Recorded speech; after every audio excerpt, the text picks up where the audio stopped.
اسلامی تعلیمات، معاشرتی اقتدار اور انسانی تجربات اس بات پر متفق ہیں کہ والدین کا ساتھ چھوڑنا بعض مواقع پر انسان کو اخلاقی، روحانی اور عملی طور پر تباہی کی طرف لے جاتا ہے۔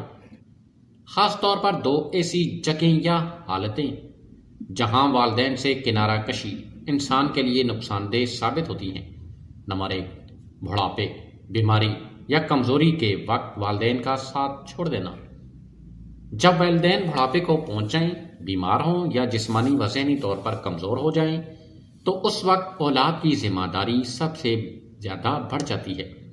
ایسے نازک مرحلے پر اگر اولاد اپنے آرام، مصروفیات اور دنیاوی فائدے کے لیے والدین کو تنہا چھوڑ دے تو یہ سخت نافرمانی میں شمار ہوتا ہے۔ اسلام میں والدین کی خدمت کو عظیم عبادت قرار دیا گیا اور ان سے غفلت کو اللہ کی ناراضگی کا سبب بتایا گیا۔ جو شخص اس مرحلے پر والدین کا ساتھ چھوڑ دیتا ہے وہ اکثر زندگی میں سکون، برکت اور دعاؤں سے محروم ہو جاتا ہے، جو بالآخر اس کی تباہی کا سبب بنتا ہے۔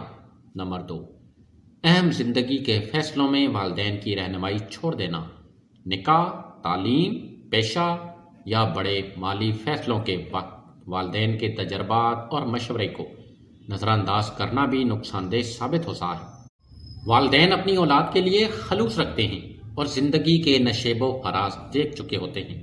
جب انسان ضد، غرور یا نادانی میں آ کر والدین کا ساتھ اور رہنمائی چھوڑ دیتا ہے تو وہ اکثر غلط فیصلوں کا شکار ہو جاتا ہے، جن کے نتائج پچھتاوے، ناکامی، ذہنی پریشانی کی صورت میں سامنے آتے ہیں۔ مختصراً، والدین کا ساتھ چھوڑنا صرف ایک رشتہ توڑنا نہیں بلکہ اپنی جڑیں کاٹنے کے مترادف ہے۔